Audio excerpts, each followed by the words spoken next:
Okay, that's looking good. And join in the forum. Straight out.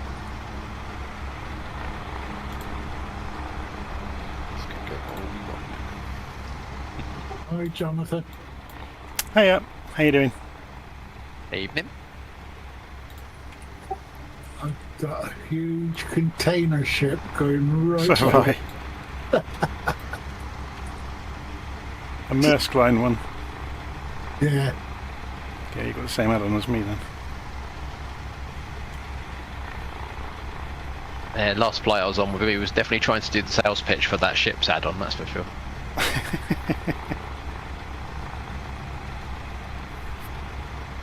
it's so good though, isn't it? I've got to swap live stream out. I'm just doing it now.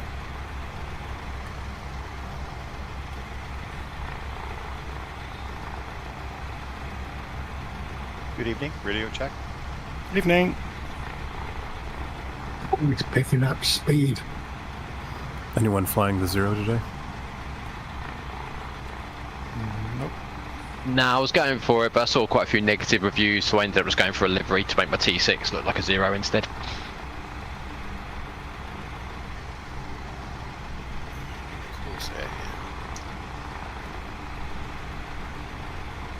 Is that the Romantic Wings one? No, I have the one from FS 80 and I. Okay.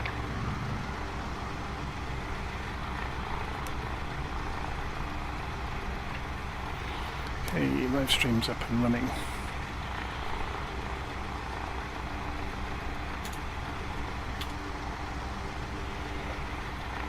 Hoping Pete was going to be here to bail me out, but I guess I'm going to have to make a complete monkey of myself. Try to do the intro. It's about 10-2, guys. We've got a fairly good showing, so may as well do the intro. So thanks everyone for joining this group play. You've read the spiel. It's obviously yesterday was BJ Day, so we thought we'd fit this flight in for that one. So if anyone's following my flight plan, just be aware that it's not an exact route, so you're going to have to still figure out which way you're going, and it does involve some valleys, so choose whichever's best for your airplane. But other than that, obviously Jonathan is recording this stream, so please keep language tame and PC, no politics or religion chat, and other than all that, please enjoy the flight.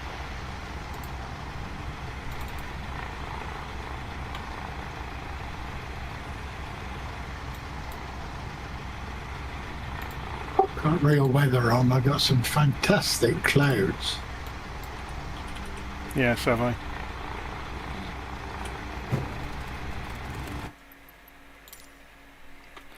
Just go and set the airplane up. As per usual, I'm doing everything at the 11th hour.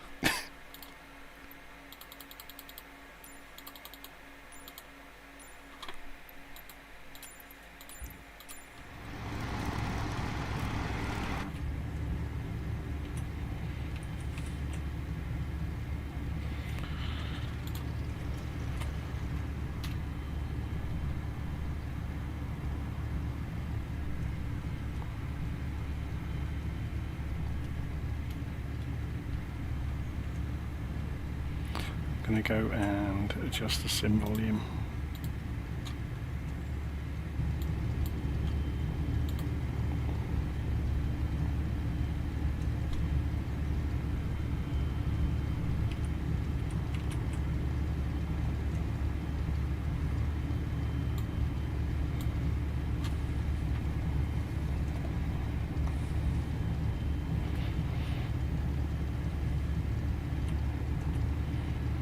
Crikey, there's a 14 knot crosswind. Yep, I've given up trying to land. I'm going to orbit. Not even sure that. I mean, the stock P51 from the Reno set. I'm not even sure that will keep going with that sort of crosswind. It's hard enough to take off with no crosswind. I've written off 2 Corsairs already. Yeah, my Texan ended in the trees when I tried to do a test flight earlier.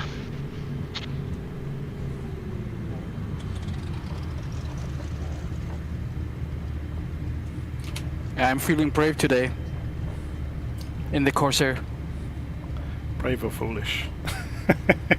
I know.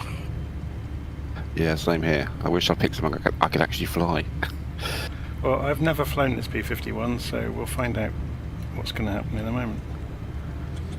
And I can't actually turn towards the runway, the wind is that strong.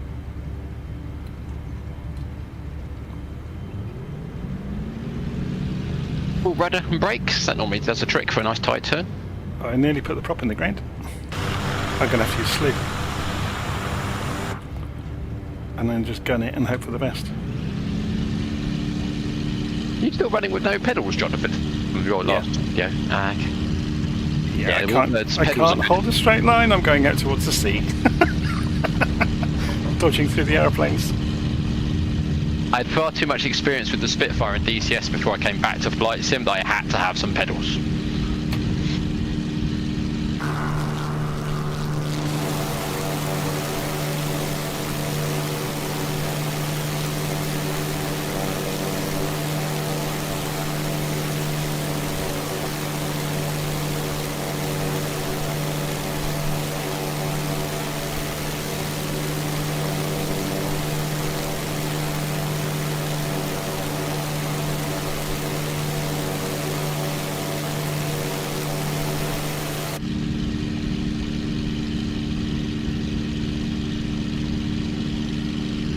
About 5 minutes to go. I'm going to try and take off and make some room on the runway just in case.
Sorry, which server? Southeast Asia.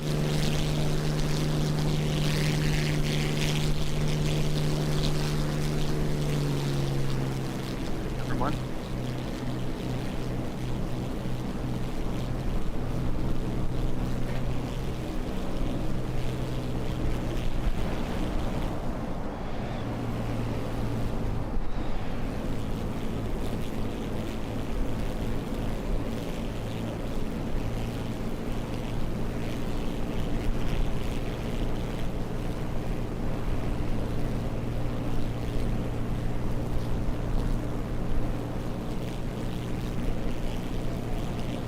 Good morning, Ellis. Good morning, Joe. Not feeling too good today, so you won't hear much from me. I've come to enjoy the scenery.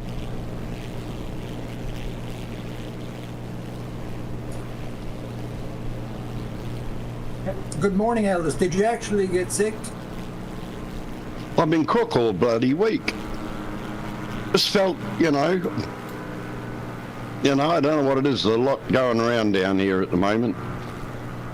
Don't know whether it's the flu or a cold. Not COVID, but you just feel like, listless, no energy. Yeah, maybe it was that celebration, the party you went to there with your grandson, or what was it? That's when it started, of course. They were all okay. They went skiing for a week. Skiing? Yeah, snow skiing. We've got some of the best snow we've had in years. Especially Wakapapa, the North Island ski field. I didn't know they had ski mountains there. Oh no, they've got some good ski fields down here. That's why all the Europeans come down here in the northern summer. Coronet Peak is well renowned.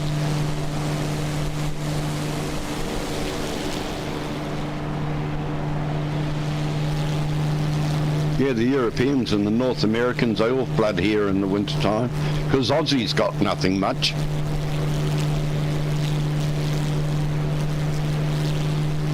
Do they actually have any? I think so.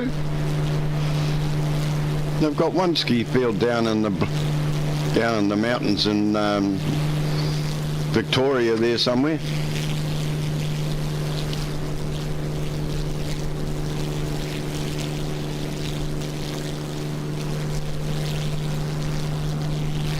I think this is going to be the worst substitution flight I've ever seen, because I'm seeing all sorts of big jets doing crazy aerobatics. Yep, they're the Corsairs, I think. Yeah. Guilty, sorry. Someone has to have words with Milviz, I think, to say, can you say what the default aircraft is on that one, please?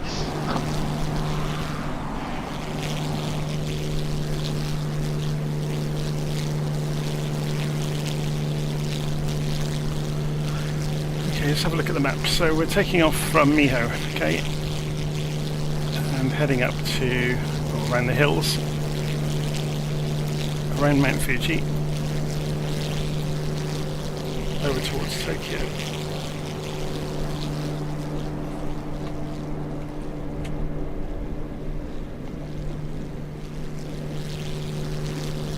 Load the flight plan, get some altitude, push, engage the autopilot, get the coffee out, and enjoy the scenery. And for anyone else, there's some low bridges you can fly under.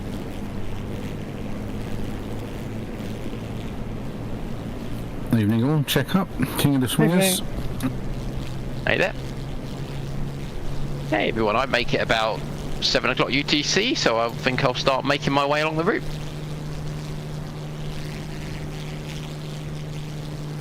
Off we go. Thanks for the flight plan, it was great. No problem, it's just, yeah, if you weren't there at the beginning, just don't follow it exactly, because otherwise you will end up in a hill. Okay, I'll follow the crowd then. Yeah, it just keeps you on track.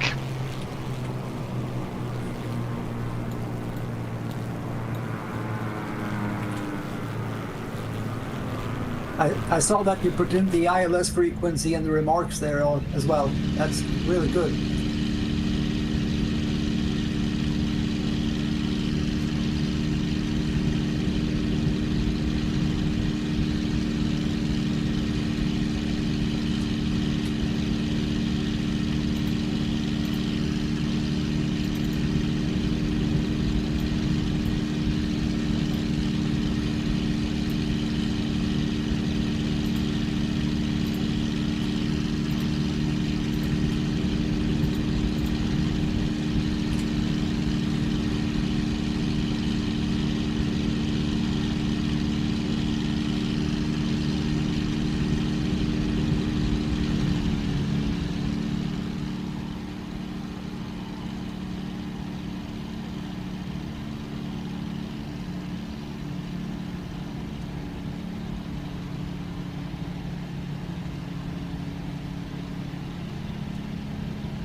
weather visuals are really great.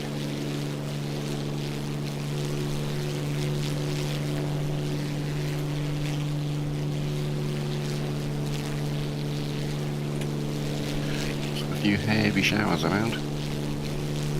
Yeah, the clouds weren't as low when I was round here earlier.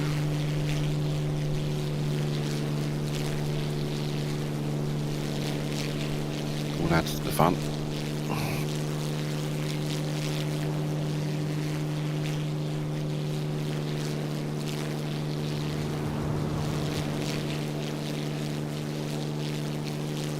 Just noticed an unmarked airport down there, airfield.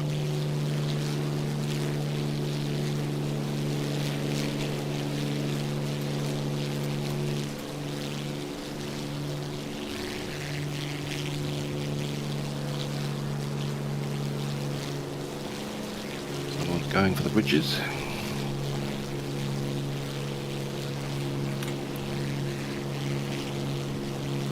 Avoid the tall bridge in the Corsair.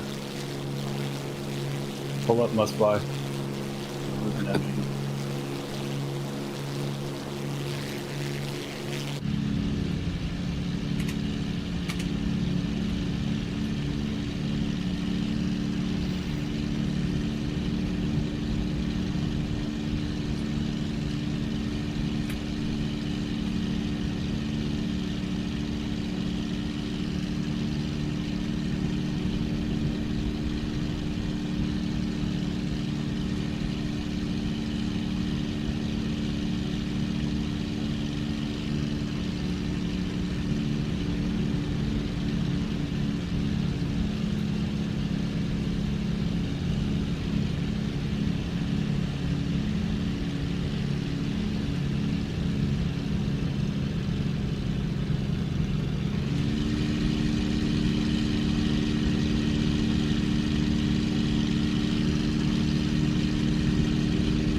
I'm going to do a couple of loop backs just to meet everybody else because I'm getting a little bit ahead. It's difficult to go less than about 200 knots in the Mustang. Are you not running transmitter, Jonathan? Oh no, I'm not. Good point.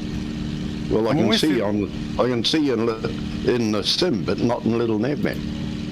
Yeah, I'm always the last one to run it, aren't I? Waited quite a while before I thought I'd remind you.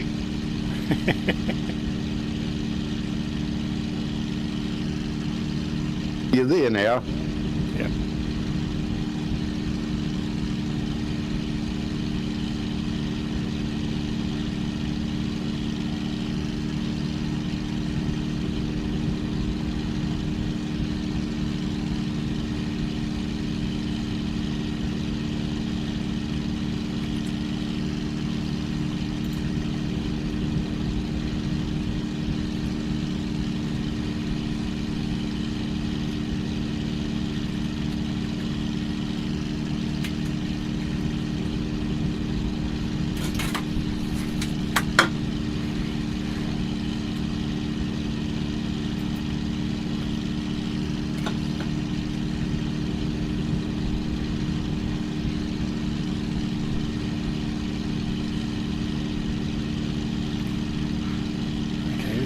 interesting. I have to step away for a moment. I don't think this has got an autopilot.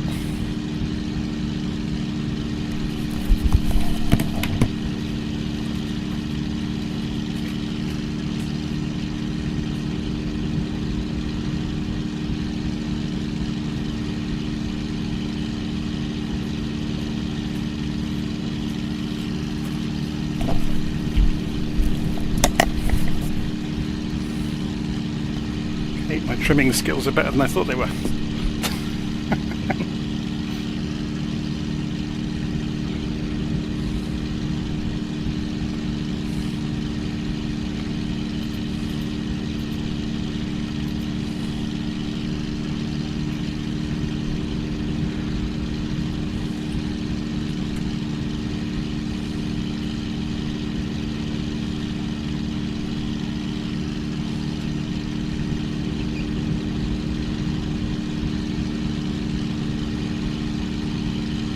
Jonathan, how many planes have you tried out to date? What, in the simulator you mean? Yeah. I have no idea. Lots. What would be your favorite, or 3 favorites, or something? That's a difficult one. Yeah, there's one for airliners, right? And then there's one for general, maybe a business Yeah, jet. I think of the GA planes, the Comanche is probably the best, isn't it? From being, complete. But the little Coronado 182 is really good fun. Of the big jets, the PMDG 737, I prefer it over the Airbuses. No matter which Airbus. I think that's just because there's lots more things to do. I prefer to have something to do while I'm in flight, so things like the F-28 I like. The Airbus A310 is very good as well. The DC-6. Yeah, the Eni builds 310. Yeah.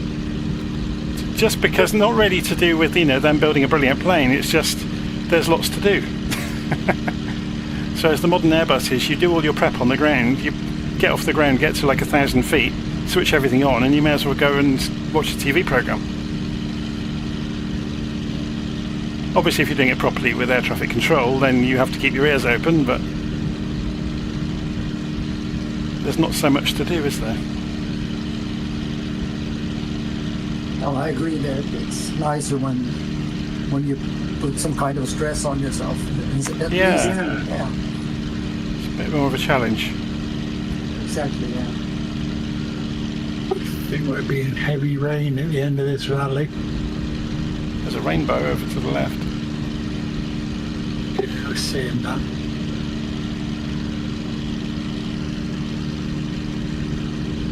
I don't tend to fly the warbirds in Flight Simulator purely because I think that's what DCS is for.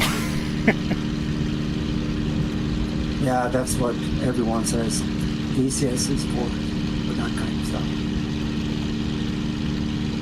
And there's also the Ilyushin simulator that's got the Cliffs of Dover add-on and things like that. It's brilliant fun. That's an old, isn't it? It's old. Yeah, but it's been continually updated.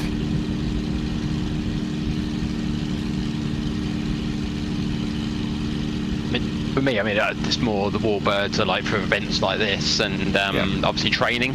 So that hence the Texan, the Chipmunk, the Tiger Moth. That's what I was thinking of. Yeah, the Tiger Moth's really good, isn't it? Yeah. You've got an excuse for having a military plane that can't fire weapons, because I know a lot of people get annoyed by that.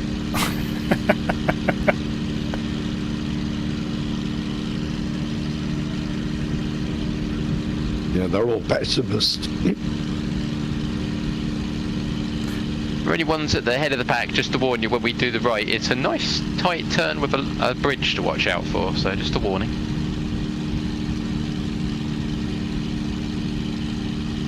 I have to admit that I didn't know it was this mountain.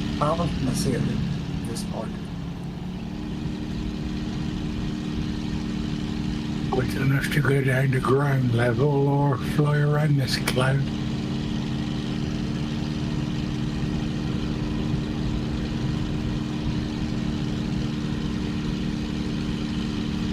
Go through it. Use the force.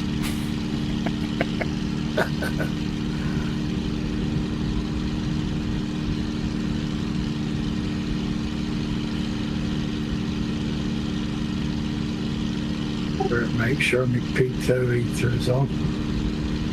Sure to freeze up. So Wayland's asking on the live stream if I'm flying one of the Reno Mustangs. Yes, I am.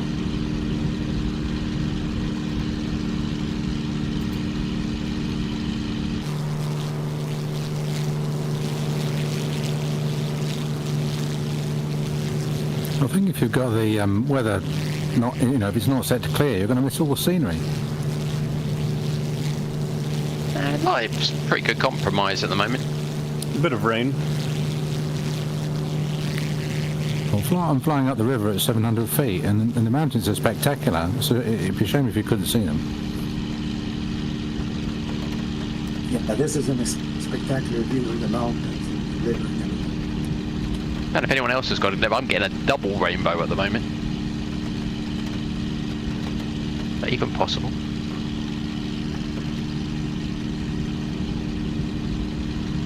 Yeah, that's possible. We can have plenty of them actually.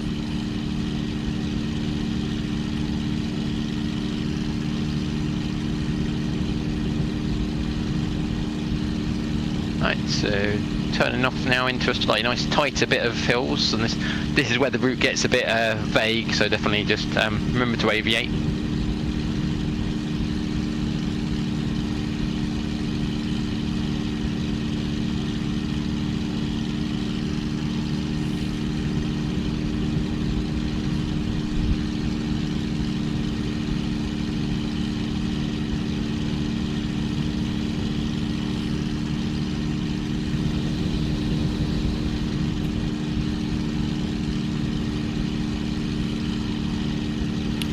It's interesting, I was listening to one of the military pilots commenting on YouTube videos of people doing aerobatics and, flying, hot dogging through valleys and stuff, and commenting on movies and things as well.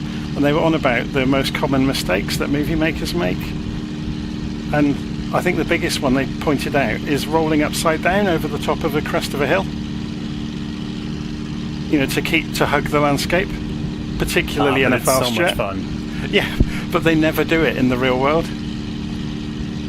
I heard a different story, to be fair though, Jonathan, because I heard that certainly modern jets anyway, they do it because the airframes are better stressed for positive versus negative G. No, it's the reason that it's frowned upon is if you don't know what's the other side. Makes sense. So you wouldn't take the risk. They are very, very risk averse, especially when they're doing 400 or 500 knots. How can you not know what's on the other side if you're upside down? Look at it through the cockpit glass. Yeah, but you might only have a couple of seconds to react as you crest the hill to whatever's behind it, if that makes sense. Because I think when I watched the latest Top Gun movie, I did actually look it up because I thought, what are they doing this whole upside down thing for? And that was the answer I found. Yeah. Because it means they can keep an eye on the target as they're coming down, and then they flip it the back way up so they can pull back up once the weapons are launched, which it made logical sense. Oh yeah, definitely for that sort of thing, but they were just on about, if you're cresting a hill in a valley and you don't know what's the other side, you wouldn't go upside down. Well, if you don't hug the valley, you're going to meet a sidewinder, that's surface to air missile. Exactly. I think that's probably why they do it. I flew into an RAF base once in Norfolk, it might have been Norfolk or Suffolk anyway, I forget. We had to get £10 million insurance to fly in, I do remember that. And they had a tornado simulator there, and we were to go in that. They made us fly underneath the bridges on the Menai Straits. And because I'd done a little bit of flying under bridges in the jet simulator, on the PC, after I flew underneath the bridge, I immediately pulled out and did a 360, rolled 360 degrees, and the pilot's view was being projected on a wall on the side of the where the simulator was, and so they all nearly fell over because the view went twizzled round, So So I did that. I think I was the only one who flew underneath the bridge, and then I wanted to fly underneath. There's a smaller bridge, and I wanted to fly underneath that upside down. And they said, no, you've got to get out and let someone else have a go. I'm turning the live weather off because I can't see a thing now. I'm going to go for few clouds. You're too high. No, I was only like 20 feet off the water, and it was down to 0 visibility.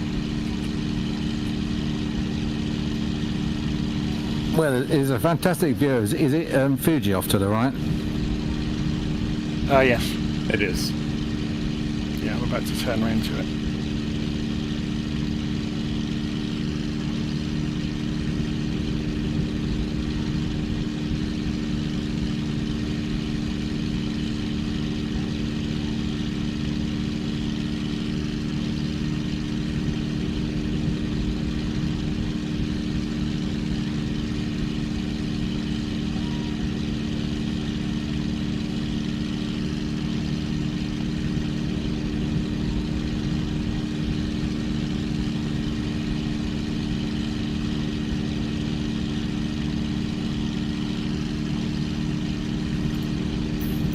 I was organised by a friend of mine who worked for the RAF, although he was he didn't at the time we went there.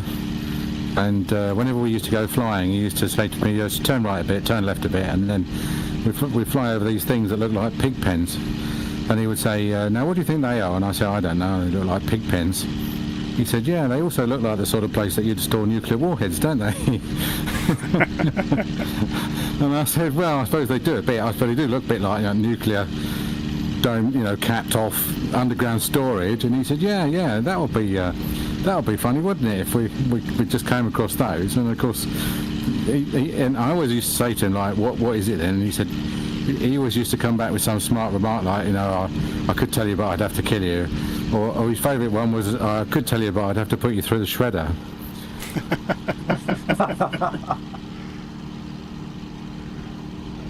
Yeah, I used to live near RAF Bryce Norton, and in the dead of night there was a line of lights on a road across the fields that wasn't on the map.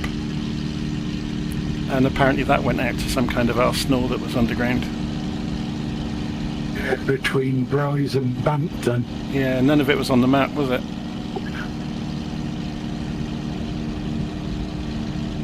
I stayed in Italy once with an Italian family of farmers, and in the field next to their house, to their field, there was another field, and it had security fencing all around it, and the middle of it was just like a building. It had sloped edges, so it looked like it had actually been a little bit made resistant to nuclear blast, because it had that sort of sloped edges. And he said to me, just go over to the fence and just look and see what you can see. And so I walked over to the fence and just looked, and immediately 12 blokes soldiers came out and started looking back at me as if to say, yeah, we know you're looking at us, and we're going to look back at you. And he said, every time you go and look at that thing, he says 12 soldiers come out and look back at you. So, and he had to live with that. That was literally like the field next to his field. Brilliant. I'm with Jonathan. Just as we produce Fujiyama, it does pretty much drop to 0 visibility. Yeah.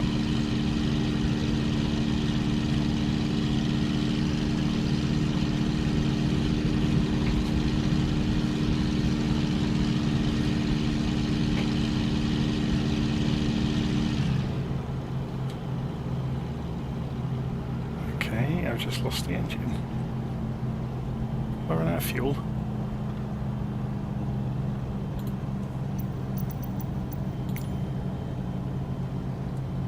It would appear I have.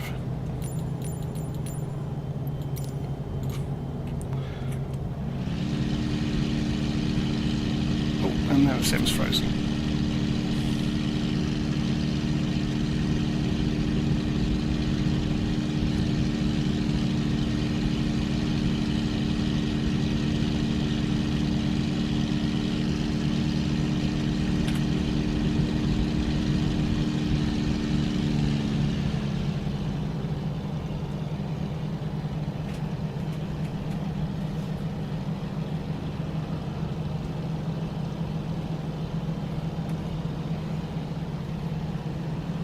Anyone know the significance of these lakes? Because they are POIs within within the sim, so Sober must have thought they were important for some reason.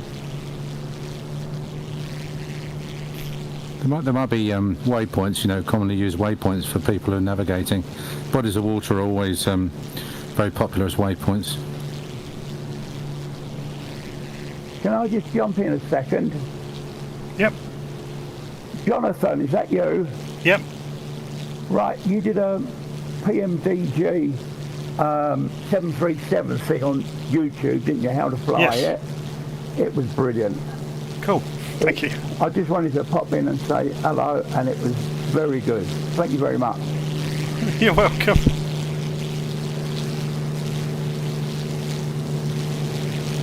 To be honest, most of my knowledge of the 737 comes from the Zebo mod for X-Plane, but because the PMDG one is accurate, most of that knowledge carries across. Well, it was amazing. I wrote down every step as you said it, and I did it as you said it, and it was hang on, matey. Yep. Is it actually that good as a Zebo? The free Zebo 737 in X-Plane is probably better than the PMDG one in some respects. I think the PMDG one, the flight management computer, is better. It's more complete. Are they also keeping it updated as well as the Zebo? Yes. Yeah, the Zebo is it's a community developed aeroplane.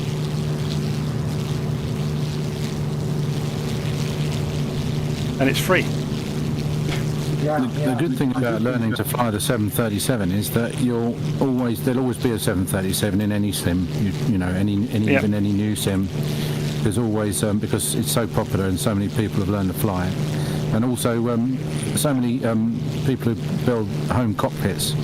They're mostly 737s, aren't they? Cockpits. Yeah. I don't think many people build A320 cockpits or Spitfire cockpits or something. So there'll always be a massive demand for 737. And as you say, it's a nice plane if you want something to do. But the difference between the American and European airliners in terms of the lights. That in the Airbus you're happy if all the lights are off. Yep. Whereas in the Americans take the attitude that you should only be happy if all the lights are on. So, which is a bit more difficult to spot a light that's gone off than it is to spot a light that's gone on. So I think that actually I prefer the European approach, but they do that completely the opposite way.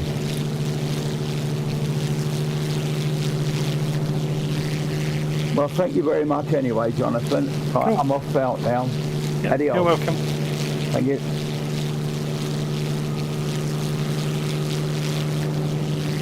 I think the hardest plane I had to learn, or I didn't have to learn, but set myself the task of learning, was possibly the Antonov, or both of the Antonovs. Purely because everything's in Cyrillic. It's a bit like the early version of the Black Shark in DCS. Yeah. Till they brought out the English language knobs. That's cheating.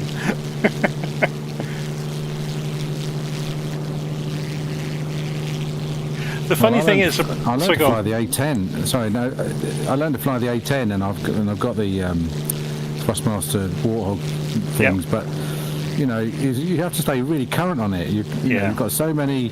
There's like 30 buttons and twiddling knobs and stuff like that. And you can take off and land pretty much, but to be able to blow anything up, you really need to study the manual and stay current. Now I think if I try to fly it now after a couple of years, I would really struggle just doing anything with it. Yeah. I think as soon as you realise like you're on about, there's this design ethos that different parts of the world have. As soon as you realise that all of the Eastern European planes, they don't have breakers, they have switches. So you essentially, part of the procedure is to set all the breakers. The other thing, which is completely weird, is that their horizontal, their attitude indicators. Yeah, very different. On ours, on ours, we keep the plane symbol horizontal and the horizon wobbles about, whereas those, the horizon stays level and the plane indicator tilts left and right. So, and that's quite difficult to get used to that.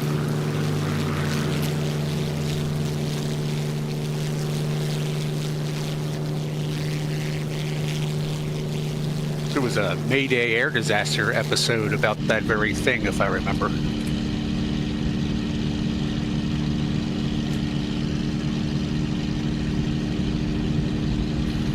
There's a couple of Russian planes, I think, that get flown in the UK. Is that Russian? Which one's Yes. the Yak? There's many Yaks, aren't there? But are you on about the trainer? Yak is Russian, yes. Yeah, it looks like it's got these infeasibly long legs, you know, like really long wheels underneath it. Because wasn't it Yak that made the first vertical takeoff aeroplane as well?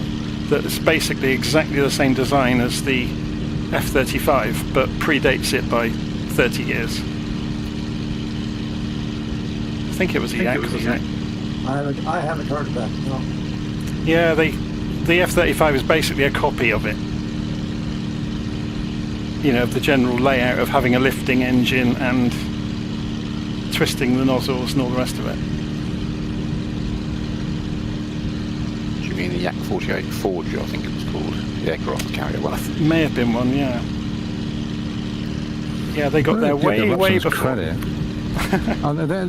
They are well ahead of. They always have been quite a way ahead of us, haven't they? In terms of design, including that massive great plane that flew in ground effect over the water. Oh, the Arachnoplan. 12 engines or something, and it flew 10 feet above the water. I mean, what amazing. And also counter-rotating props on the Black Shark. I mean, we're just now coming round to the idea that helicopters are better off with two counter-rotating blades. So, you know, kudos where it's due. Then they don't seem to. Well, I don't know. I suppose they're doing okay technologically. The issue with the Russians, they never had a reliable computer system to artificially fly the aircraft. They had to use aerodynamics to fix all their problems. You could argue that's a good thing. It is, yeah. They go and launch an electronic warfare war. Which one's going to come off better? It's a fascinating. The whole thing around the history of computers in Russia.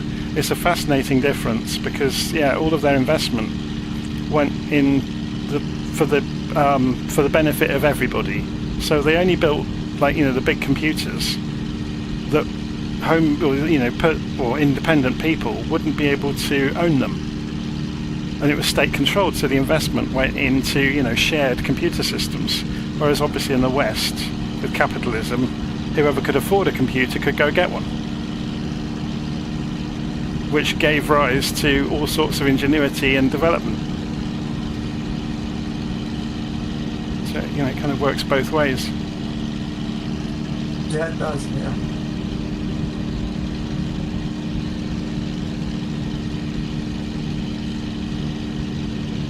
They came up with that Su-29, didn't they, as well?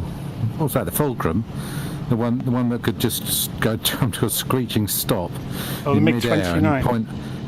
That was the Su-27 can do Yeah, the Cobra manoeuvre. Yeah, they can switch the flight safety systems off. Yeah. I'll be interested to see if that would have they'd have done that if they'd had computers. I reckon that was some hot dog doing that for the first time they discovered that.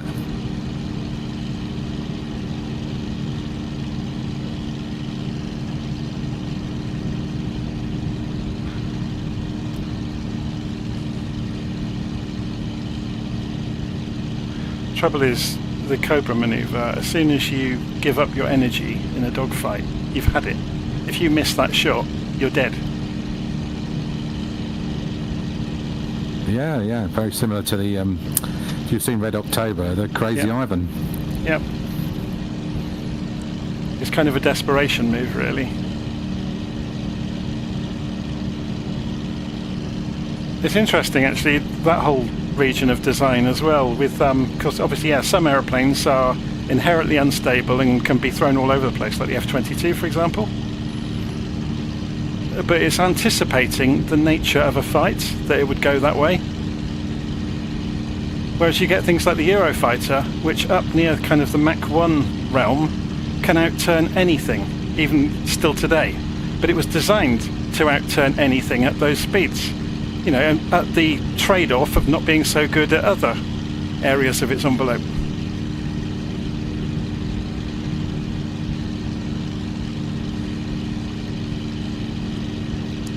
I think in about 10 years you'll have one pilot and about 6 semi-autonomous drones. Even if there is a pilot. They'll go and do the... Yeah, they'll get... Well, I think they probably will want one. And I don't know. The autonomous drones will do all the Mach 3 turns. They'll all be doing a group flight on Sunday nights. Yeah, the computer will need to chill out, so it'll go and do a group flight.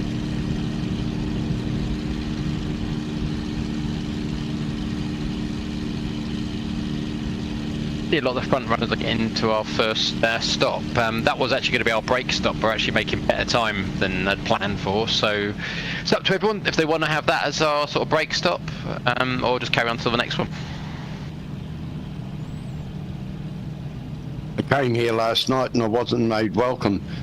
They had me taxiing around the airfield 3 times to get to GA parking. I thought, I don't think they really want us here.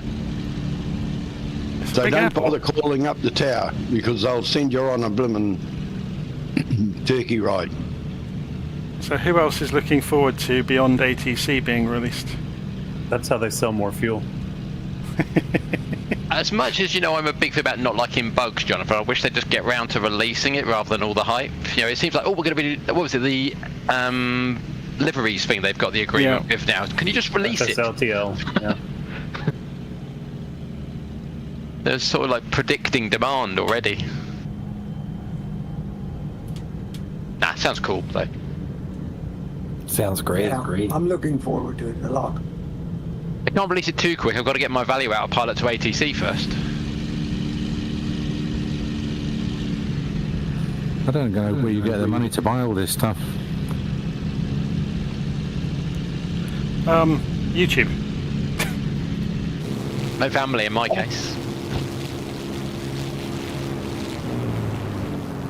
And there's me thinking you're an eccentric millionaire. No. This has been a self-fulfilling or self-funding prophecy, doing the videos, which gives me the money to make more videos. The airfield's actually nice and obvious for everyone. It's the one with the flashy lights. It's the one with the 2-mile-long runway, thankfully.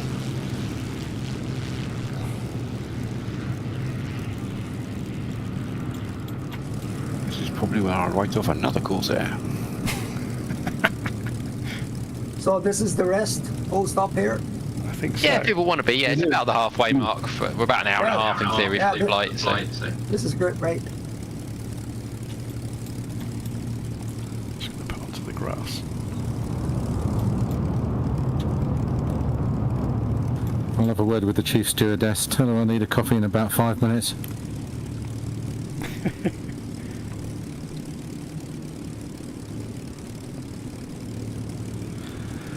Now, somewhere in my folder of aeroplanes, I'm not sure if I've got it installed at the moment, I've got the aeroplane Heaven Spitfire. I could go back out of the sim during the break and go fetch it.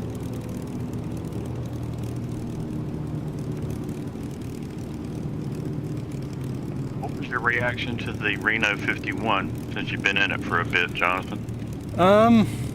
It's a typical Asobo aeroplane. In other words, you know, you can press one button to start it up and it kind of flies like an aeroplane, but who knows if it's anything like a real one.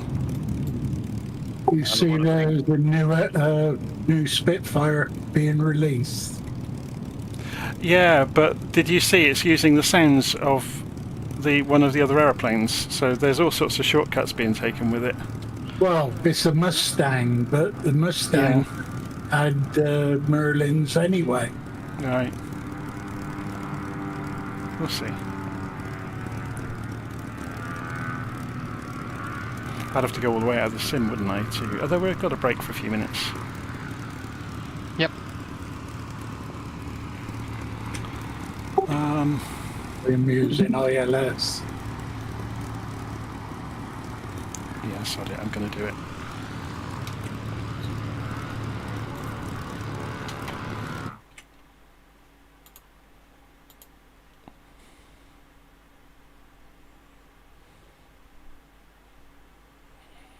Got to remember what the airplane's called now.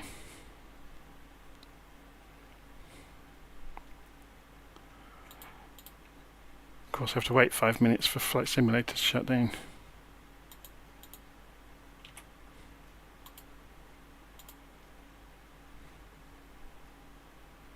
Getting right. Aircraft. Airplane heaven. Oh, maybe I haven't got it. I think... in iron. No, I thought I did have it. Maybe I haven't. Oh well. Which is the better one then? If I go and buy it quickly, which is the better Spitfire? Flying iron. Flying iron. Flying iron. Yeah. Oh, it's awesome. All the way Okay. flying iron. And it has a GPS and an autopilot for you, Jonathan, as well. And where this everyone's gone, the live stream's going to see the experience of going to buy an airplane. So, where's the best value place to get a flying iron plane from them themselves?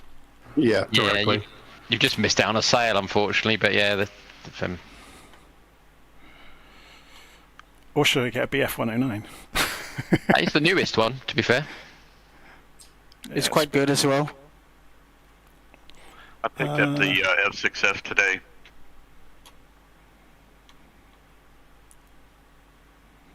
The ground shot from the stop is either going to look like a Airbus convention or an ad for flying iron.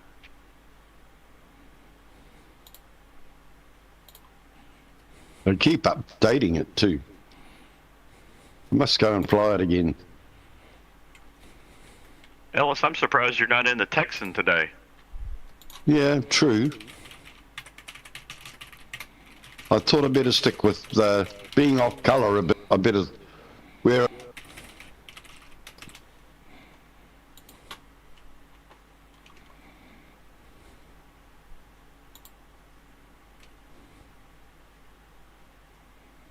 For a coffee anyway, I need it.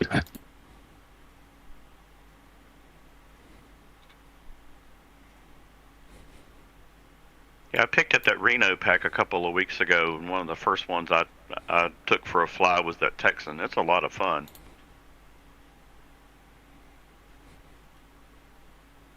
Yeah, they're nice. They're not super detailed, but it's nice enough. This is something funny, just that's going to appear on the live stream. My PayPal account appears in my wife's name, because PayPal won't actually let you ever change the name that an account was first named with. No matter what you do, changing the name, as soon as you actually pay for anything, it sees the first ever name that it had.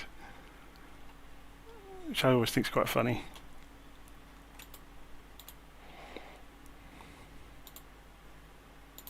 It's not funny if you have somebody get into your account, change your password and telephone number because you have no way of contacting PayPal. That's why you should have strong passwords that aren't repeated anyway. That's not the point I'm making. What I'm saying, if somebody gets into your account and changes your phone number, you've had it. Yep.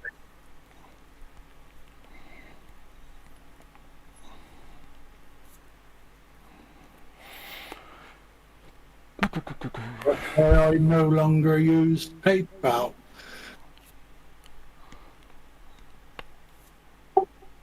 It's so funny seeing an A320 doing a wheelie.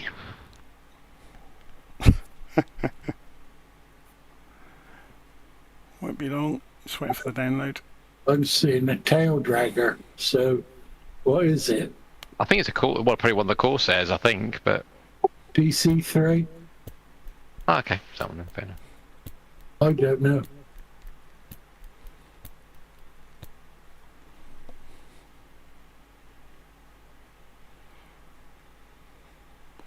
hopefully I'll get this installed and get back in the sim before everybody leaves. If not, I'll catch them up. Just make sure you fill her up with fuel. So someone's taxiing along in front of me about 10 feet in the air. And is that because they've got the default scenery and I've downloaded the Flight Sim 2 add-on? Yeah, probably.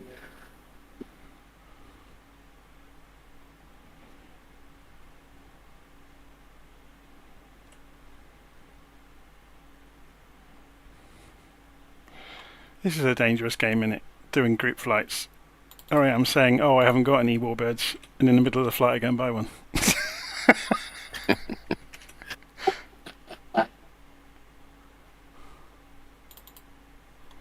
Right.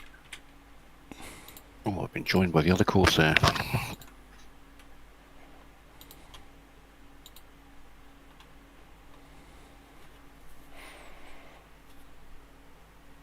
We started the flight talking a lot about airliners. We might have to do a group flight with loads of airliners at some point. Do it like a 1,000-mile flight or something. Yeah, trouble is they all look like Corsairs. Brilliant. To be honest, if anybody is,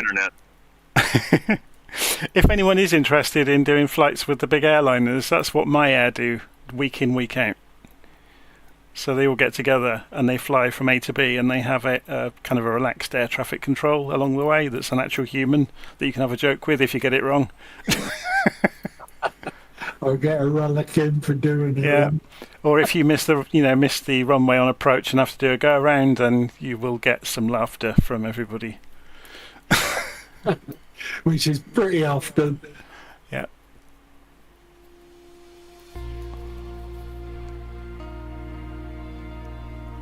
And it's less frightening than a lot of people think. Because after all, ATC are there to help you.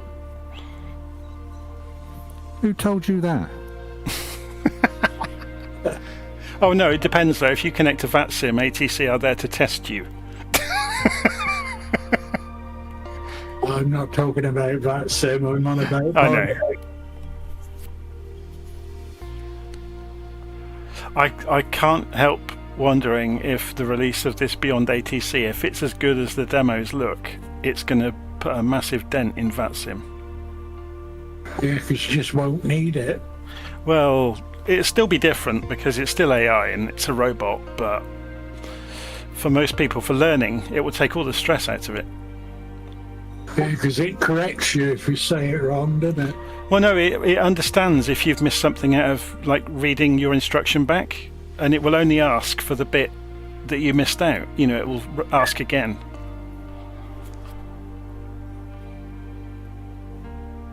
It does sound very good, though. I'm surprised. I wondered when Flight Sim first came out if it was going to have AI air traffic control, because Microsoft had been investing a lot on Microsoft Azure in speech to text and text to speech and, you know, all of that sort of stuff, and understanding natural language. I posted it in the forum during the week, and I was kind of thinking, with all the bugs that Asobo and that have still got to fix in the sim, they need to open the platform up to third parties to do stuff like Beyond ATC rather than Asobo trying to do everything. You know, let them concentrate on the core sim. Well, the first thing they got to get right is the airplanes, isn't it? What you're seeing is not just that. You know, seeing the wrong airplanes. I think the biggest problem from a performance point of view of the sim is it loading assets in and stalling the rendering while it's doing it. So, you know, when you're on approach to a big complicated airfield with aeroplanes on the ground, and it starts stuttering like mad as the aeroplanes appear.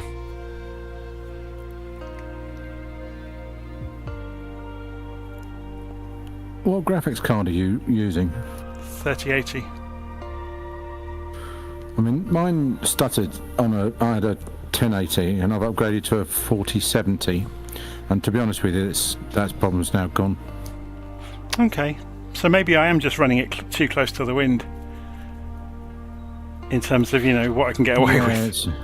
It's a natural instinct, isn't it, to push everything until it only slightly fails, and then try and cope with it. Actually, funny story, in the early days when the frame rates were very slow, it was like 6 frames a second or something, when you came into an airport, it was best on the approach if you just shut your eyes for about 5 seconds, because it literally stopped for 5 seconds, and it really broke your immersion in the sim. Yeah. And so on the approach, you knew when it started slowing down, you just shut your eyes, and then when you opened up again, you were still going.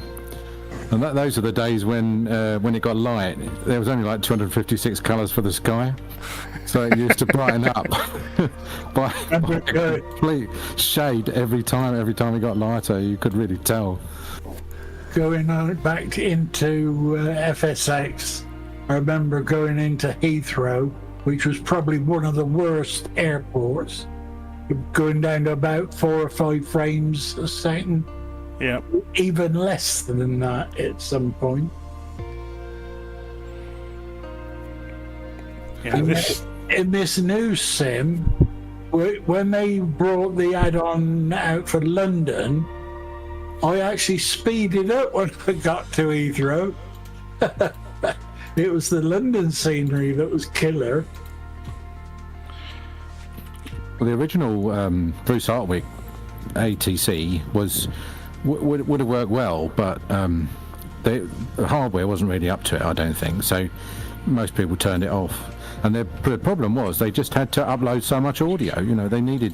Someone had to sit down and speak the name of every single airport in the sim, which was just, it was a big job for them, and nobody used it. And then X-Plane, I think I turned that off, because that was, both of those, they used to route you all over the place. They'd be like, climb 12,000, descend 4,000, climb 12,000, descend 4,000, and you think, okay, you've lost the plot. This ATC, I'm really liking this one. I know it's not perfect, but for things like procedure approaches and stuff like that, to say that you're cleared to such and such an airport runway via the approach, and then clearing you to the initial approach fix, that is just, so much about this thing is revolutionary, and it's got the hardware to back it up now, which I think is great. I'm still, every time I fly this simulator, I can't believe how good it is. You mean the built-in one in MSF? Yeah, I'm flying bog standard MS Premium, so I've got the Asobo planes, which, for most of the switches are marked INOP, so fair enough. The TBM 930 has got most of the functionalities in it, and most of the checklists and everything, so that's why I just tend to fly. But the trouble is, I've been burnt so many times by buying stuff. I spent hundreds of pounds on the original Microsoft Flight Simulator, and then they sold it to Dovetail, and then X-Plane, and then I didn't buy MSFS for 3 years, because I was like, no, I'll be blowed if I'm going to have to get it all again and go through it all again and buy it all again, So I only actually bought it because it came on sale. So, and I wish I bought it a few years earlier now, but I'm still not ready to start putting hundreds of planes in the hangar. Okay, so this Spitfire is quite a lot better than the P-51 from the Reno set. Yeah, definitely. Evening everyone, radio check please. Evening, David. You finally got here, David. Peter. Good morning, Alice. Yes, I'm busy doing something else, so I thought I'd have a look and see what you were doing. I couldn't resist joining. Mind you don't bend the prop, Jonathan. Yeah, it's fine. It's very easy to do, Jonathan. You flying it old school, Jonathan, or are you going to go modern? What does that mean? The GPS on. I just got off the ground, but I did scrape one of the wingtips on the runway. Crosswind or the... So you have to call wing now. That's torque, right? It's called torque. It's called torque. See, Jonathan's going speeding off. I guess we better start heading off to the next airport then. Yeah, take off on the ground. Ellis, I'm right in front of you. Can you tell me what I look like?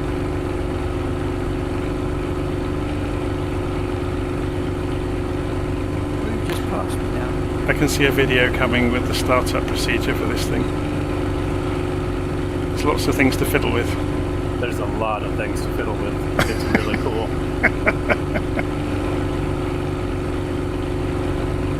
Does this mean I can recreate the ending scene from the movie where Tom Hardy puts his Spitfire down on the beach and then sets fire to it?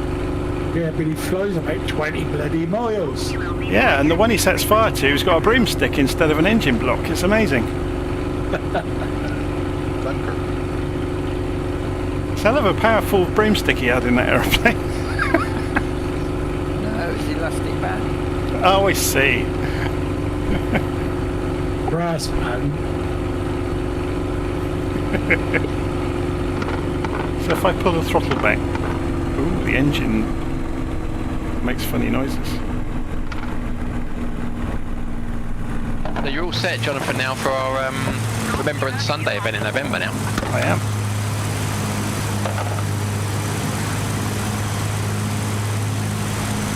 It's coming up 25th of September, isn't it? 11th of November. 11th of November, of course. No, The 11th I of was. November. I'm thinking. I was thinking the Battle of Britain Day.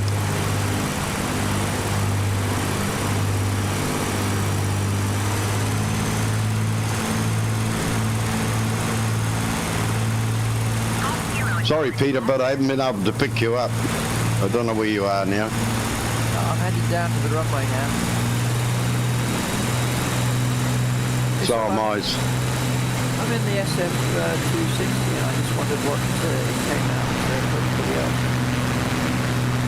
If it's anything like anybody flying the Corsair, they're all flopping around in an A320 or something.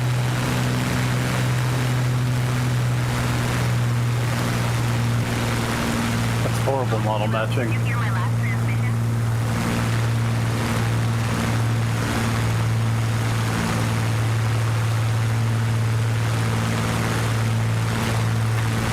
I'd at least accept a Bonanza as a Corsair. Just about to buzz Jonathan because I'm curious if he looks like an A320 or not in the Spitfire. Oh, he definitely used to one as a Spitfire. Hey guys, I posted a shortcut to a multiplayer model matcher that's up on TO. You ought to check it out. Yeah, we got a bit of discussion going on that actually in the Discord already. It'd be good if people would start building some profiles for it though. I didn't go crazy going down the list because it takes forever, but every time I come across a plane like in a multiplayer flight that I want to change, I'll change it, and then I'll generate the file, and it generates it pretty quickly, as long as you're not in the sim. Yeah, that's what I do as well. It's pretty cool. Jonathan, if you fitted a supercharger into your DA20. Is that what it's showing up as? Yeah. That's what makes it, I'm sure it's the developer who has to set what the base aircraft is. It's not Asobo's model matching as before. It's the developer not setting the base aircraft right. Again, I'm stand being corrected on that.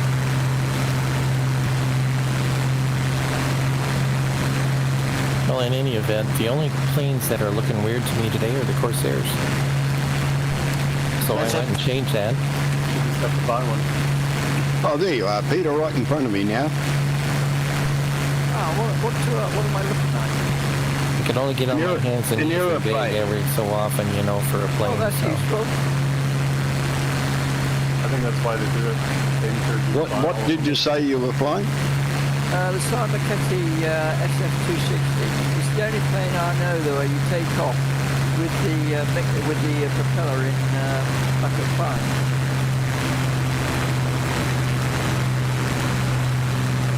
You mean back at course? Yeah, with it right back. I mean, most planes you put it full forward when you're landing and taking off. With this one, you do it the other way around. But it's a great plane. That fire will bite you with the engine management if you don't watch it. Sorry, say again, Joe.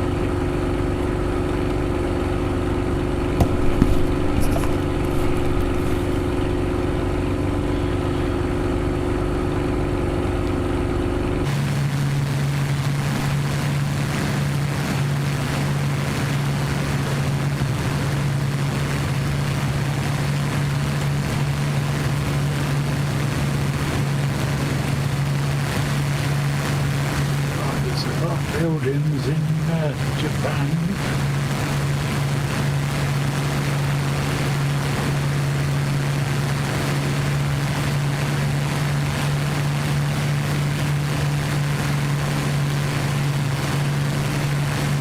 Don't think I've seen an open field yet. It's flat in Japan, you put buildings on it.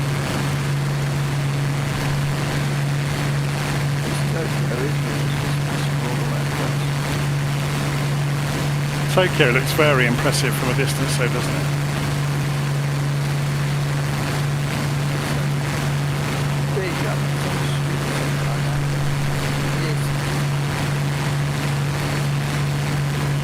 I mean, I've done 20 miles and I'm still nowhere near Tokyo.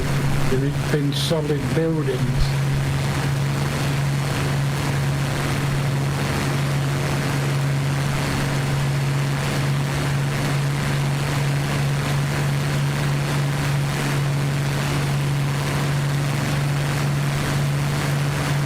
Considering this is a 3-year-old world update, not bad.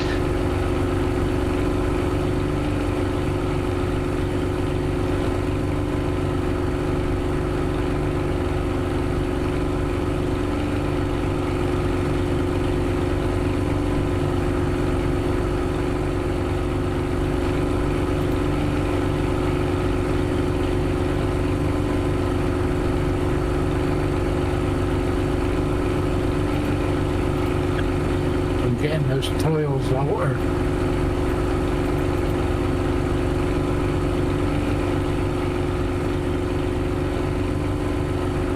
The interior of this Spitfire is very, very good.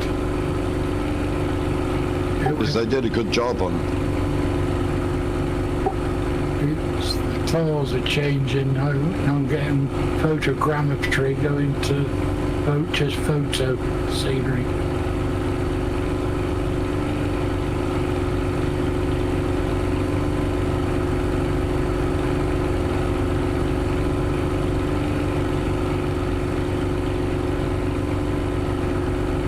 Stop doing it now, I've said that.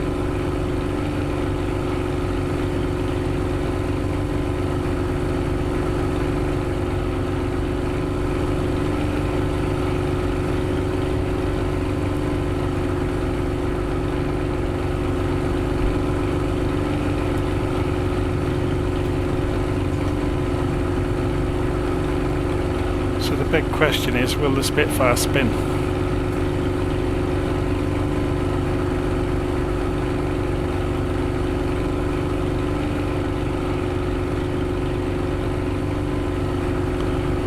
Some altitude and find out.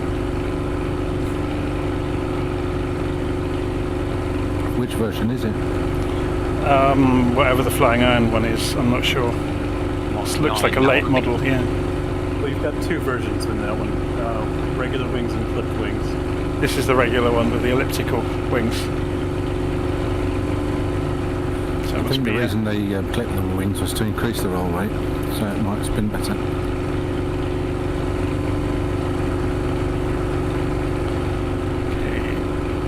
And knowing Jonathan though, he always wants to try a stall spin though.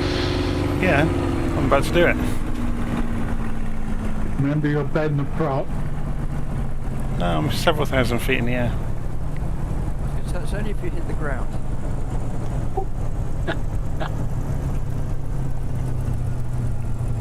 And his last words were, but I'm several thousand feet in the air. No, it wouldn't. Doesn't stall easily. Oh, sorry, it doesn't spin easily. It came straight back out of it. So the last word would be, oops. Let's go right then into a spin. Hey guys, watch this. The thing about the Flight Sim Spitfire though is you won't have the fun of the wings snapping off like you do in the DCS one. No. Oh, if I hold elevator in, it will spin. But as soon as I let go of the elevator, it comes straight out of it. How close to the ground you did drop get then? Pretty close. pretty close. feet. Popped out of this. I was watching you, Jonathan, go down, and I wondered whether you were actually going to get out of that. The DCS Spitfire is much more difficult to fly. I'll say that much.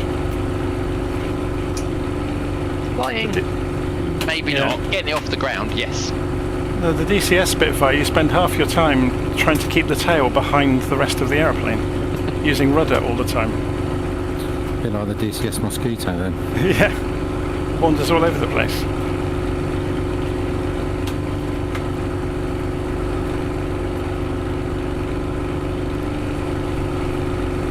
I know the Flying Hind Spitfire, the developers spent a lot of time with real-time pilots that fly the Spitfire to refine it so that it's as close as you can possibly get, I reckon. So the flight model is pretty accurate.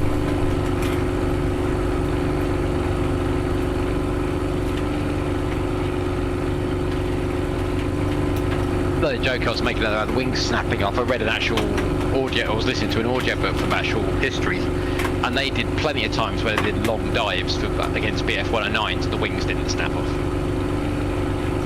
Which is a problem in DCS. I think Don't think there's survivorship bias. I think most of the fighters from the Second World War could approach the sound barrier, but obviously they became completely uncontrollable when they got there. So they tended to go into the ground like a dart if they did it. Yeah, they lost elevator control, or it worked up the sail or something. Well, they haven't got a flying tail, so yeah, the shockwave covered the elevators and they had no control at all. The only way to get out of it was to slow down. I'm reading about that on the P38 at the moment, Jonathan, so I'm curious how well that's modelled if I don't deploy the dive brake if I haven't got the P38. Yeah. The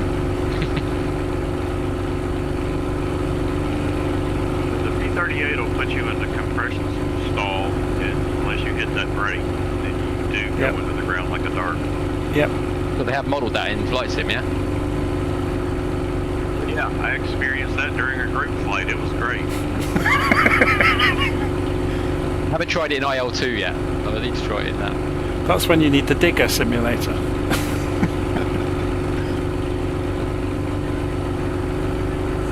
Hey, there's another Spitfire. The other place that AI might be good is that, what's the simulator where you're air traffic controller? You start off with a tiny little airfield and then work your way up. That's appalling in terms of its use of ATC terminology. So they could certainly do with something to improve the quality of that.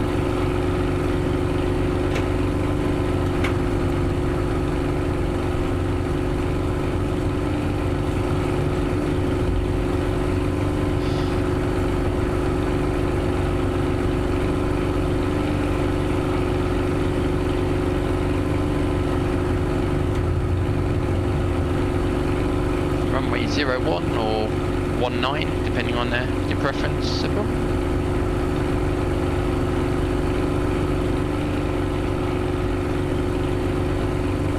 I've got to land again. I know we always say it, but this scenery is rather good.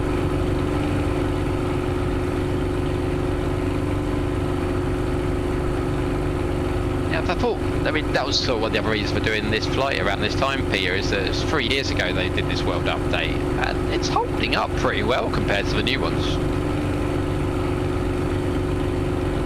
It's circling round, and it's the buildings. They do look as if they've got the modern buildings. They're driving on the left as well, the same as they do in the UK. They're quite safe in some respects, quite bad in others.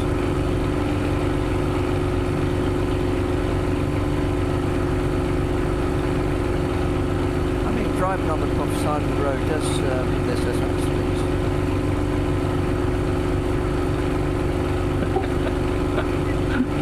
Oh, dear.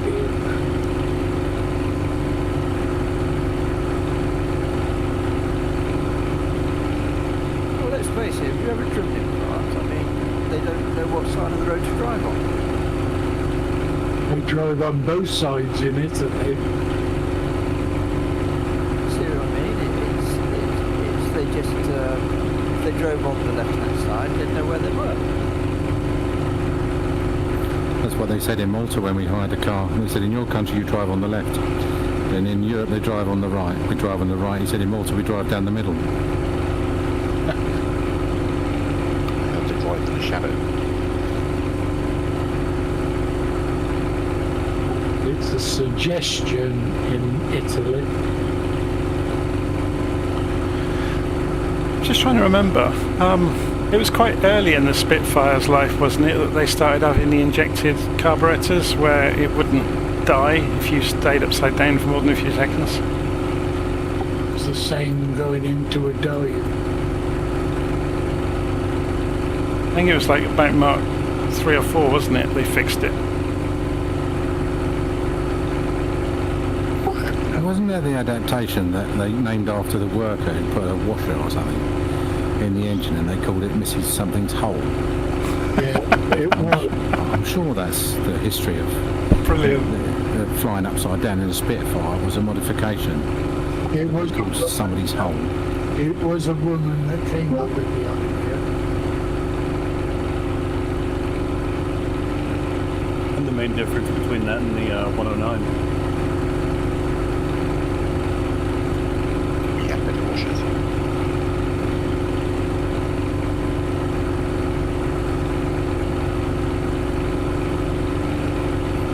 She was a washerwoman.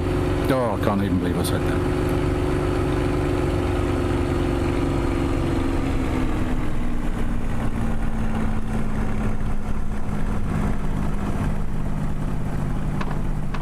Which runway will we going for again? 19. Okay, everything's 192 equals right there.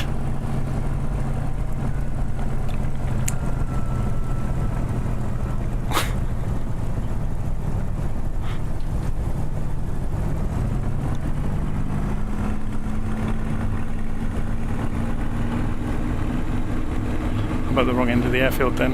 I'm going to circle round.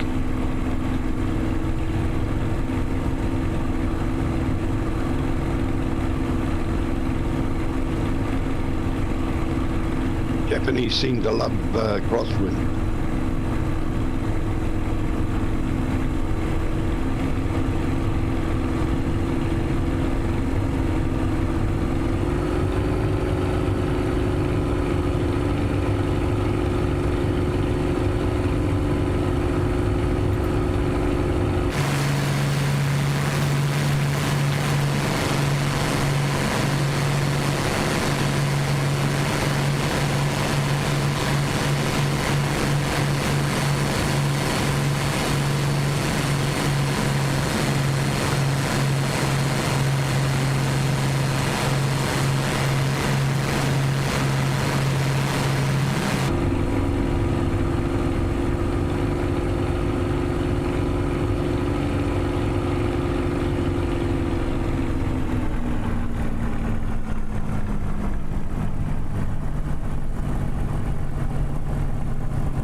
Practicing in the tri-motor the other day, and I spawned on the runway with the floats on, thinking they had wheels in, like a beaver, and it turns out they don't. So I had a bit of trouble getting up to takeoff speed. Did you have that crunchy sound as you were going along the runway? now, to be honest, but you don't really get very far. Pressing Y cures that.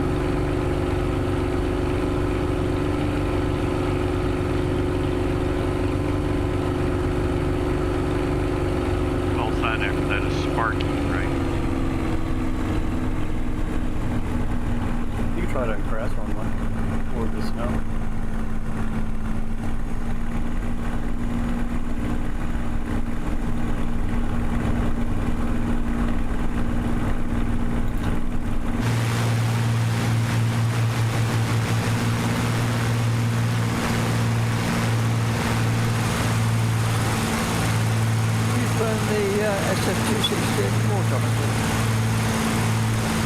Sorry? Have you flown the SF-260 anymore, the Simon Ketty? I'm just trying to think what the SF-260 is.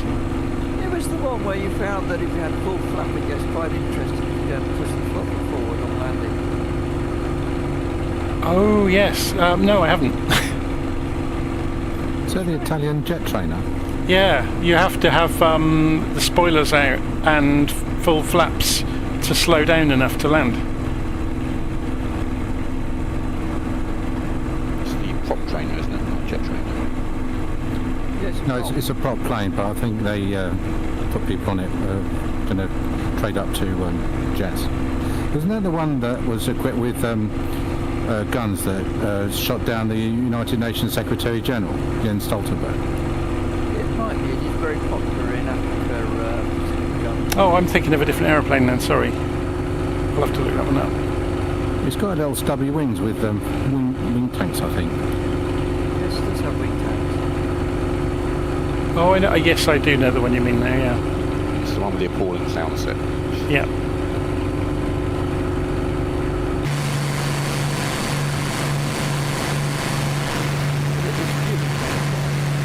Yeah, it's the only one flying. Just close your ears.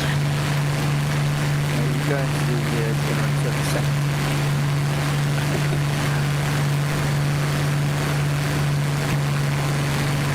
You trying to break that Spitfire, Jonathan? Maybe. So you just bought it. Thankless. Won't knife edge, will it? Was he like this with all his toys, David? No, he was pretty action man till he was about 17.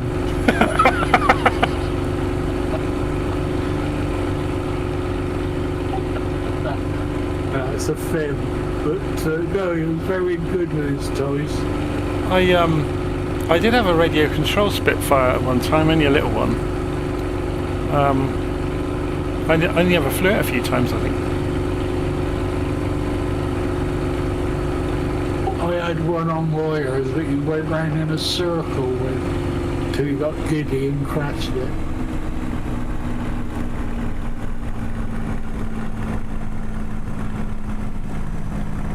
Does anyone remember Charles Church crashing a Spitfire? Too long ago.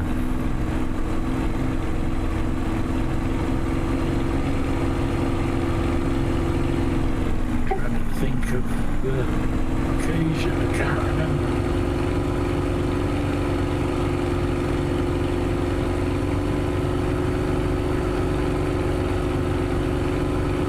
I'll carry on the history lesson for a minute and say somewhere on this bay was where the actual surrender took place aboard the USS Missori. The wave as you fly by, if you can see it. I'm not quite sure how the family history happens with this, but my mum's great uncle, I guess he was a motorbike courier during the war, and in this part of the world, and he took the telegram to the Raffles Hotel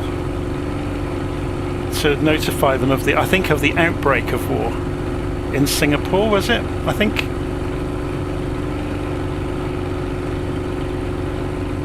So yeah, he communicated the message that kicked off the mass evacuations and all the rest of it. Wow. It's amazing, Well, isn't it, well- when you start reading or finding out about family histories, how so many people somewhere in their family have got somebody who was a small cog in a very big story. Well, we've got a guy in our Airports Association down here. He's our patron, and his name is Mr. Lou Day. He flew Sunderlands in Burma during the war. We just celebrated his 100th birthday the other day. And anyway, Lou was actually present at the surrender cemetery, the surrender ceremony in Singapore when the Japanese signed the surrender documents there. Yeah, it's rather interesting. He put together a copy of the document and framed it and presented it to our association. Yeah. Wonderful old man. Right, sorry, I've had to crash the desktop, so I'll catch you next time. All right, Okay. enjoy the rest of your flight. How about that? Okay. Cheers. Cheers, bye. They obviously had a couple of surrender ceremonies, didn't they? The main one was here in Tokyo, I thought. Ellis, I might get my history a little bit wrong here, but when I was doing the research for this, I think I read something that was saying that Australia refused to accept the surrender unless they had a representative there when it happened, or something like that. Don't know. I wouldn't know about that. I could imagine the Aussies doing that though, because they were in the main firing line. That was what the Japs were after. Don't think there was a representative from Canada. I'm trying to remember now when I was reading it. They just accepted we do it, but the Brits would do it.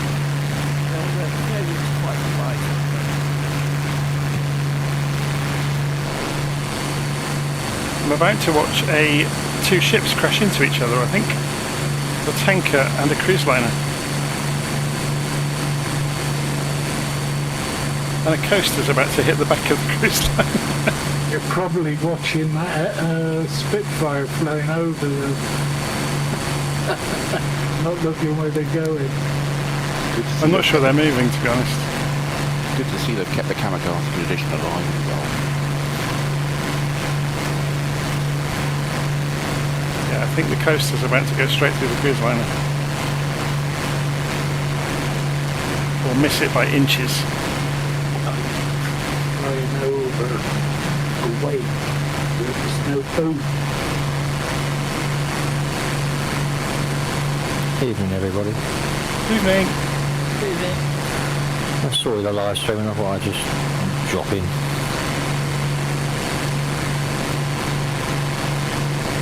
Whoa, that's a big container ship. That's 8,000 plus. You know, ships.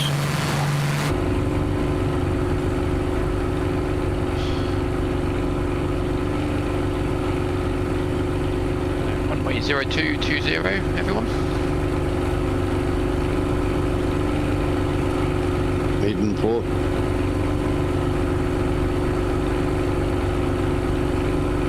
Crosswinds everywhere by the look of it. The Japs are very good at that. Maybe it started with Changi because when they got the PAWs to lay the PSP runway at Changi, the Aussies and the Kiwis convinced them to put it in a certain direction, which is actually 180 degrees or 90 degrees from where it should have been. And when I was there in the 60s, what used to be the original runway became all the squadron dispersals.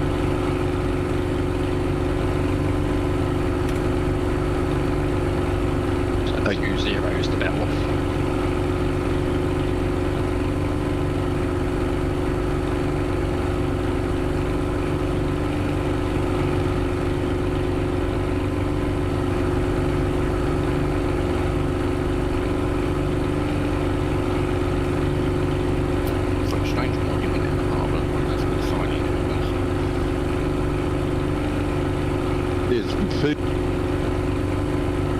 Signing to place USS Missori in Tokyo Bay, but Yokohama Harbour was bombed prior to the surrender after the 2 nuclear bombs were dropped, or the atom bombs were dropped.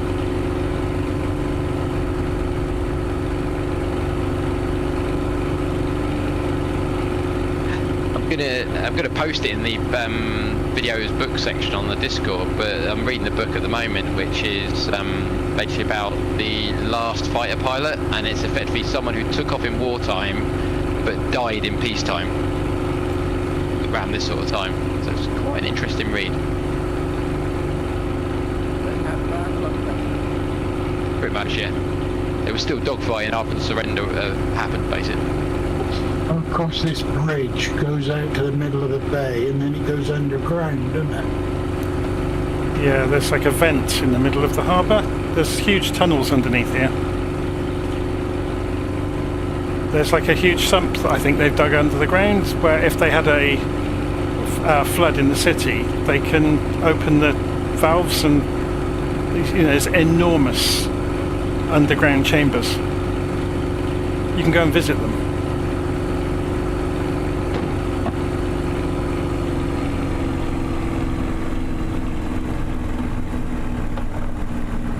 That sculpture is interesting, and the triangular type round one in the middle, the blue striped one. Yep. Anybody any idea what that is? That's the top of that vent, I think. Yeah, I think it is. It lines up with a tunnel. Oh, I gotcha. Okay. Looks like it could be a radar.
Apparently the Flying Iron Spitfire can have contrails off of its wingtips.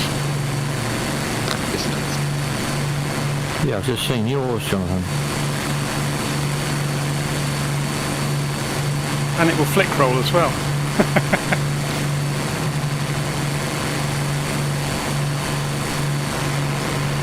Interesting.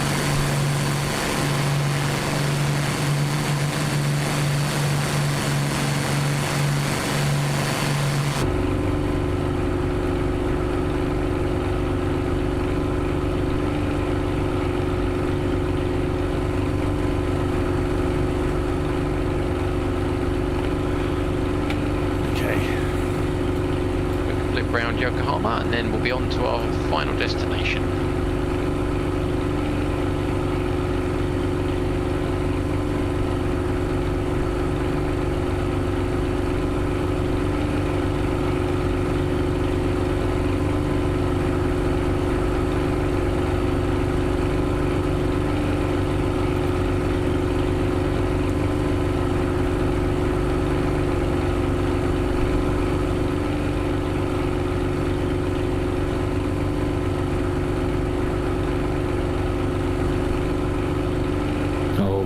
Just bit in the dust. Yeah, I had a stutter in VR. The screen went black and I was just too low. Oh, blimey. G2. The G2.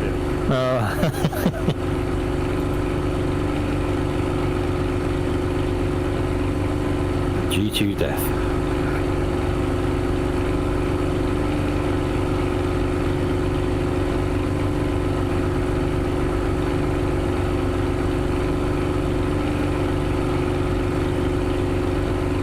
Found that other zero, so I'm coming up beside you.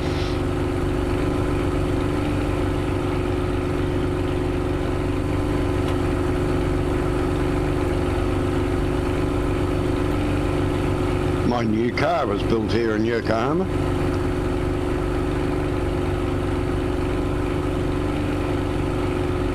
Which one was that? And the next one's getting built now. Eh? Rev4 hybrid.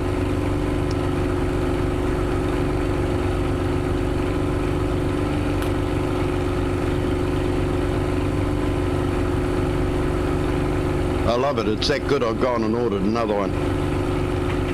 Got to wait 12 months for them. But you two come along at once, like buses. Pardon? I bet you two come along at once, just like buses.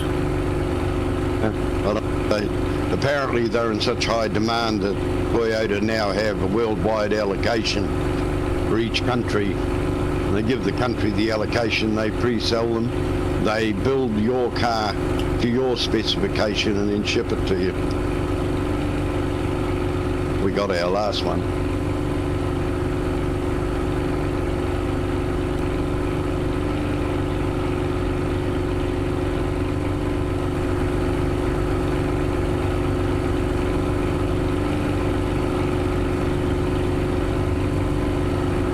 Just had 3 Spitfires go over me. Don't know who they were.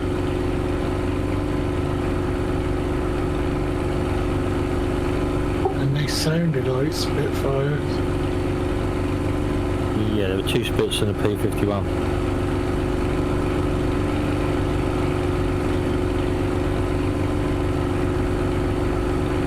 This skyline's quite impressive. I do like that P40F from mini builds as well, though. It's just not as detailed.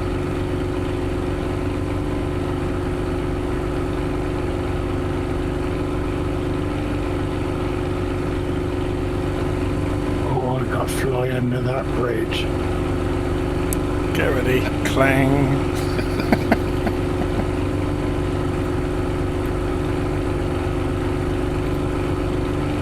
Too irresistible. But I'm going to go into the main arch. I'm going to go under the end pylons.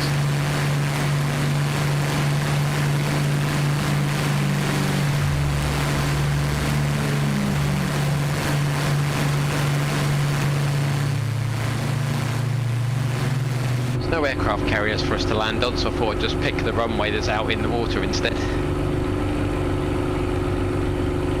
Yeah, it's quite impressive, isn't it? Yeah, I've got one of the aircraft carrier mobs, and I've got an aircraft carrier here. One of the model ones. Yeah, I'm not sure which one it is, but I've definitely got a carrier there.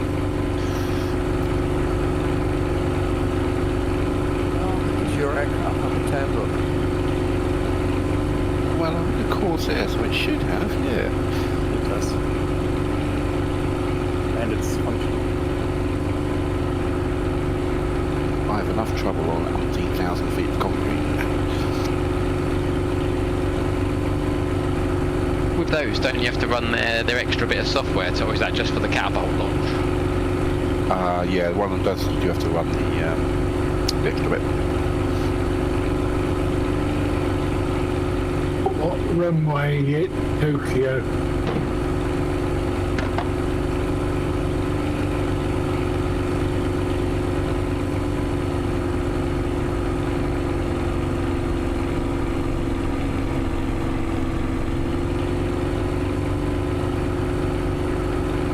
How long did L34 live? There you go, left, Roger. Impressive buildings, but their Ferris wheel looks like it's made out of concrete or something. I didn't realise that was the end, and I took up again.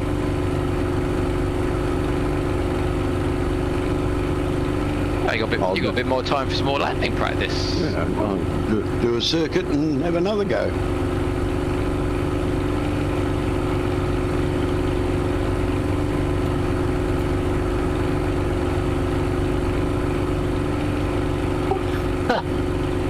I just put a little nav map on my main screen. Look at all the... Yeah,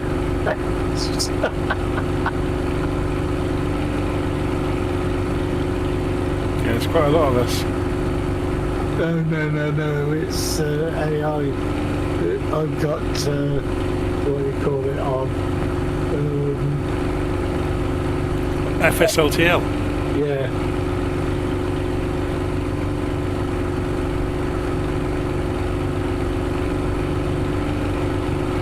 A lot of puffs of smoke without chimneys.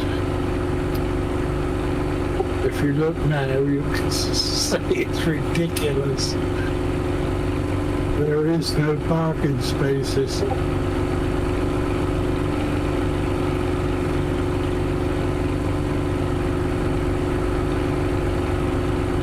Just another nice crosswind, just one.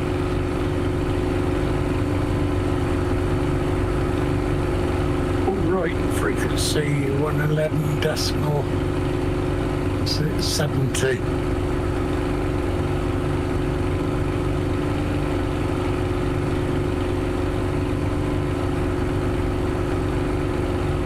So which runway was it we were using?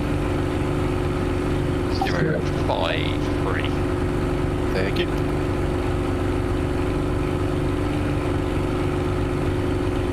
Got the PMS GPS in, it's confusing me because it says 053 and 05s.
That must be a headwind.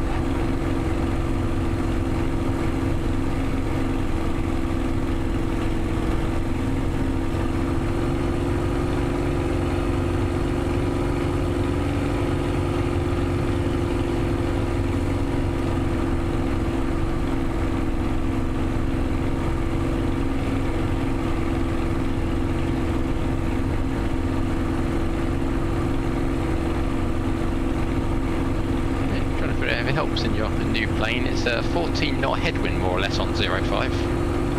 Helps you come in nice and slow.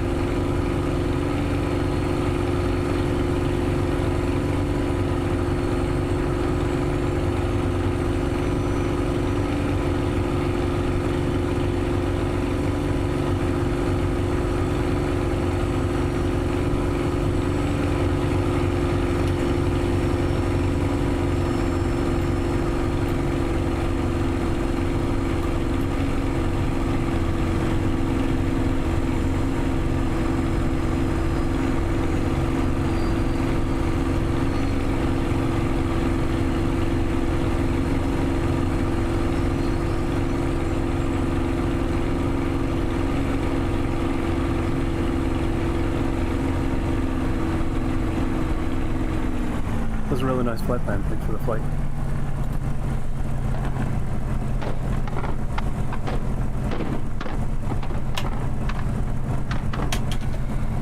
Yeah, really nice flight tonight. Thank you.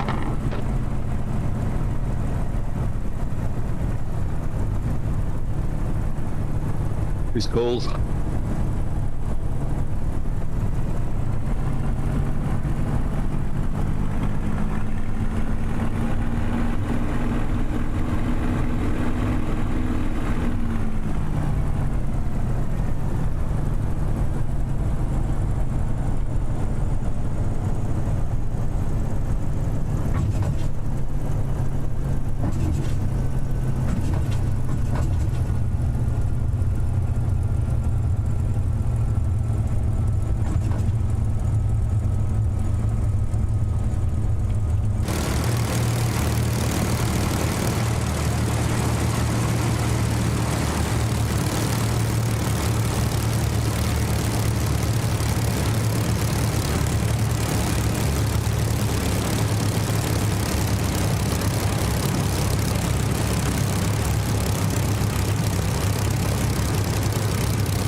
just realised I haven't got the ground traffic on. That would explain why the airfield's completely empty.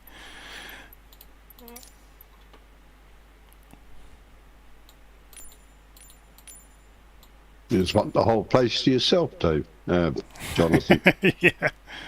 Use generic models, AI traffic.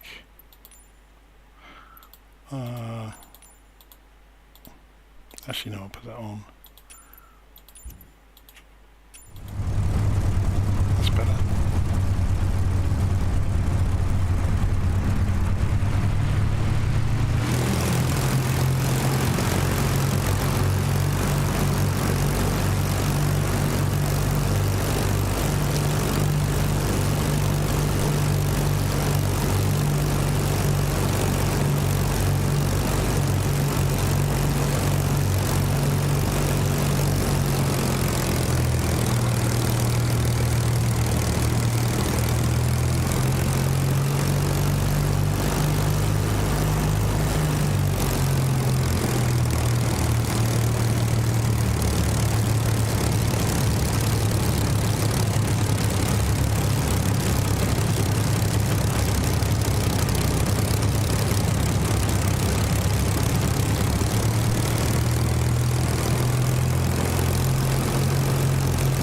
Question, where has everybody parked up? There's still quite a few taxiing around, Jonathan. I'm just following Peter. He wants to know what he looks like. I've got about 200 aircraft parked up. If you look at my stream, I don't know where they all are. I think I'm near most of them. I can't tell. Most around 05 from what I can see, Jonathan. Yeah, they're close to you.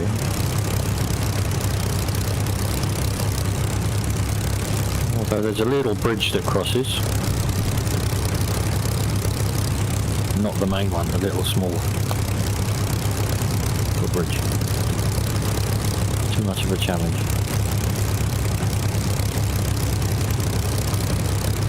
Ah, yeah, little roadway bridge. You look a bit like a bonanza, Peter. Ah, so the typical standby aircraft, for instance. Yeah. I've got no idea what you're supposed to look like. Four-man Spitfire. Doesn't look anything like that. Yeah, no, it's the SF-260. Very nice looking Italian trainer, or jet trainer, but it's a prop. Did you enjoy the aircraft, Peter? Oh yes, I love it. I used to fly it back in the pre-220 days, shall we say. So I've been looking forward to it coming out. It's a pretty fast one, isn't it? Yes, it is. It also has this habit that if you're in a turn coming into land and you put full flap, it will drop like a stone, and you could watch the speed falling off if you don't put the power forward. That's good. Air brakes. It doesn't need air brakes, so long as you've got full flap.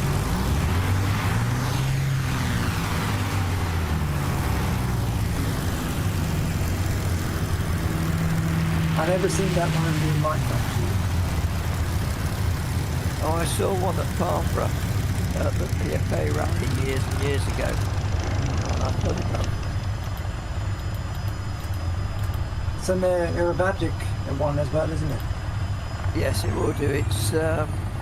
It was, as I say, it was designed by the Steripati to be a prop jet trainer for the Italian Air Force. And it's kind of a poor man's fighter aircraft for African countries used to like it, with mounts and machine guns on it, and it was their Air Force.